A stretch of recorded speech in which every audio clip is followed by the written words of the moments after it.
Okay, so this is your math goal check.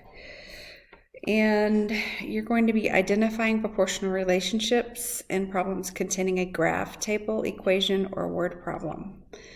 And hopefully this will really help you be successful. Here we go. Identify proportional relationships from graphs. Determine whether each graph represents a proportional relationship and explain how you know. Does this graph show a proportional relationship? Explain how you know.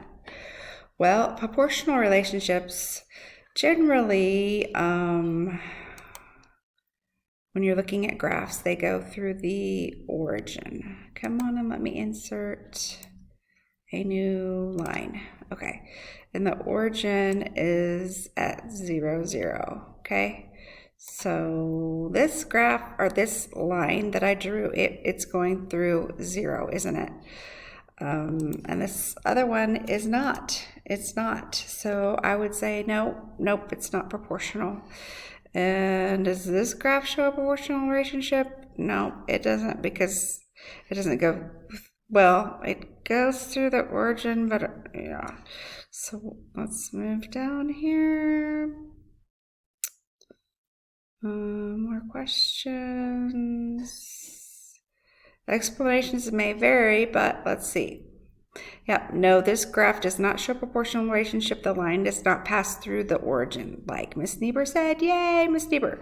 Does this graph show a proportional relationship? Explain how you know. No, this graph does not show a proportional relationship. The line isn't straight, and that's what Miss Niebuhr wanted to say before, but I kind of hesitated. So this is not straight, is it? It's like curved. Does this graph show a proportional relationship? Well, it does go through the point of origin, doesn't it? But, yep, it is, because it goes through, it's a straight line and it passes through the point of origin. This one is not proportional. No, this graph does not show proportional relationship. It's not a straight line. Okay, so it has to be a straight line and it has to go through the origin. And then how about these? Is relationship proportional? Explain how you know. All right, so you're gonna have to graph this. You're gonna have to graph this. And it might be myself or the para working with you to help you, to remind you to review what this looks like. All right, so this is the x-axis and this is the y-axis.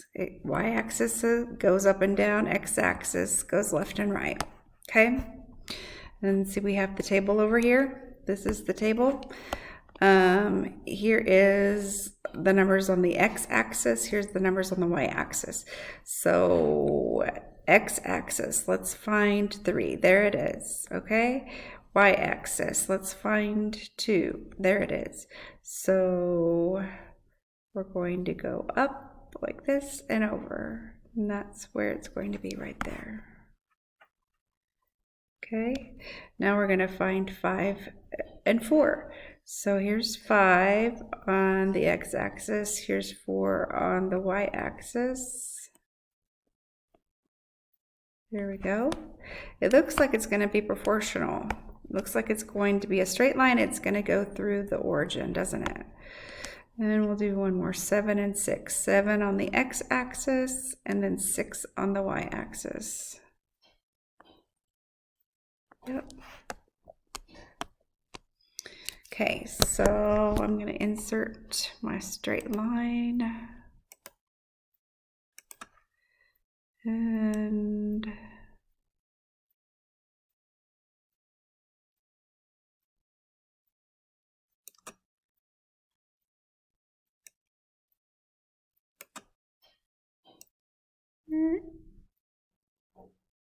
close enough, close enough. So yes, it is proportional because it goes through the origin.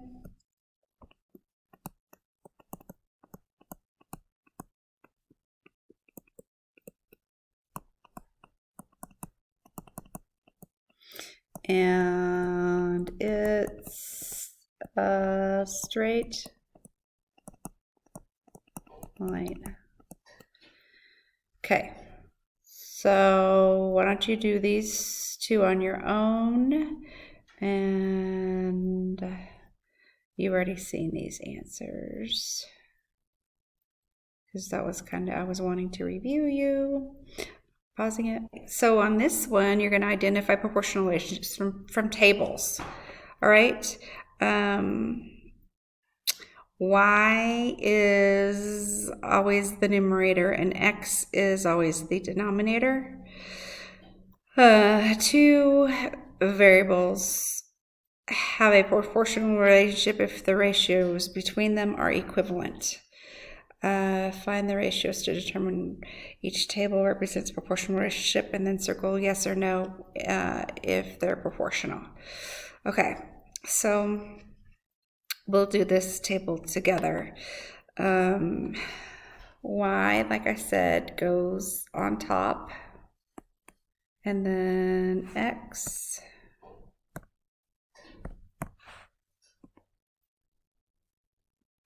goes on bottom. Okay, and then what we do is we take our calculator and we go 8 divided by 2 gives us 4. All right, and so what this table is going to be proportional if we get 4, 4, 4. Okay, it's not going to be proportional if we don't end up getting 4. I don't know, maybe we'll get 6 and 3 or something. Okay, so we're going to see what happens here. All right, so Y goes on top. So we're going to have 20, and then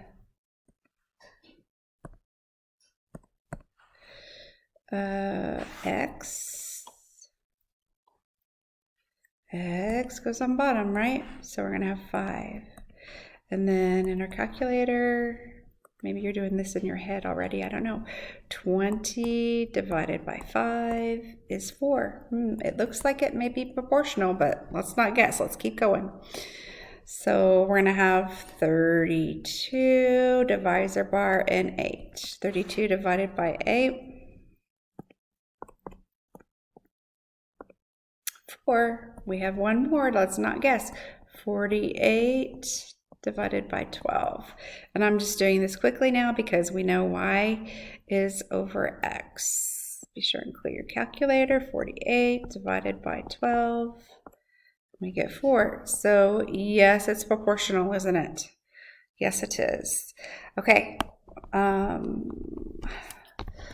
You can go ahead and do this table on your own, this table on your own, this table on your own, and yeah. They have already completed the table for us. So does this table show a proportional relationship? We have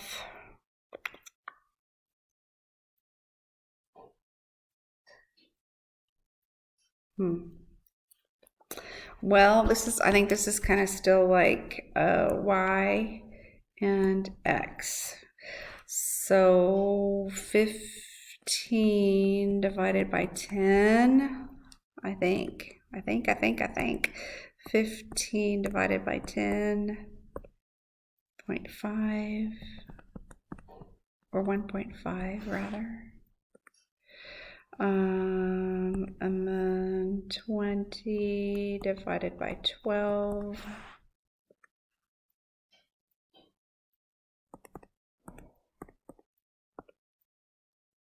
.666. So no, it's not. No, we don't get the same. How are they explaining that up here? Two variables have a proportional relationship if all the ratios between them are equivalent. So not proportional.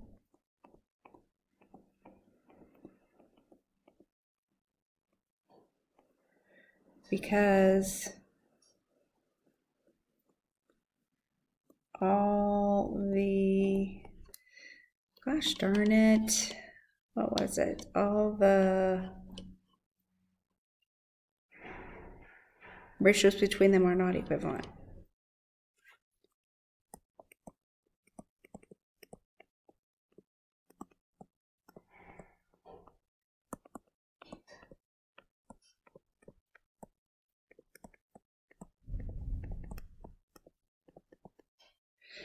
EQU, IVAL, ENT.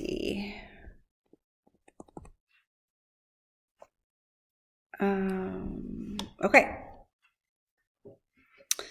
So that's how we do this page. And now you're going to look at tables, graphs, and equations. We've looked at tables and graphs. Now we're going to look at equations. This table shows the proportional relationship between the tables of vinegar, X, and the tablespoons of oil, Y, that Paul mixed together to make a salad dressing. So they're wanting you to find what K is. So remember Y. We want Y over X, so 3 divided by 1, right? Y over X. Determine the constant of proportionality for each proportional relationship below. Write your answer on the line. So 3 divided by X is 3. We've done this one. Let's do 6 divided by 2. What does that give us? 6 divided by 2, that gives us 3, doesn't it? I think the answer is going to be 3 by George. They're already telling us that it's proportional, okay? So this is how we do this page. Table, here's the equation. We already have Y equals 6X.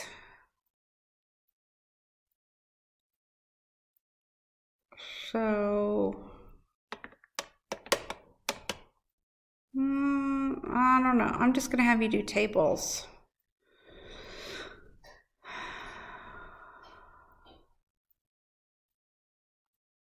And graphs, okay? Just do tables and graphs.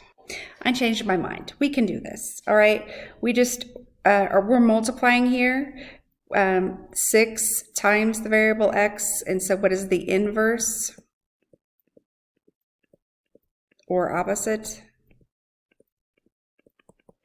of multiplication? It's division, and this is what division looks like in algebra. So 6 divided by 6 gives us 1.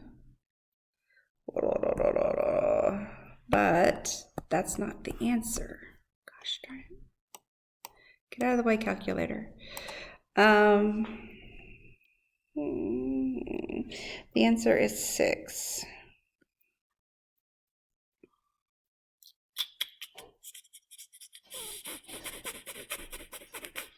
What we do to one side, we do to the other.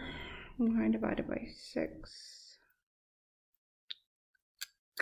Oh, 1Y.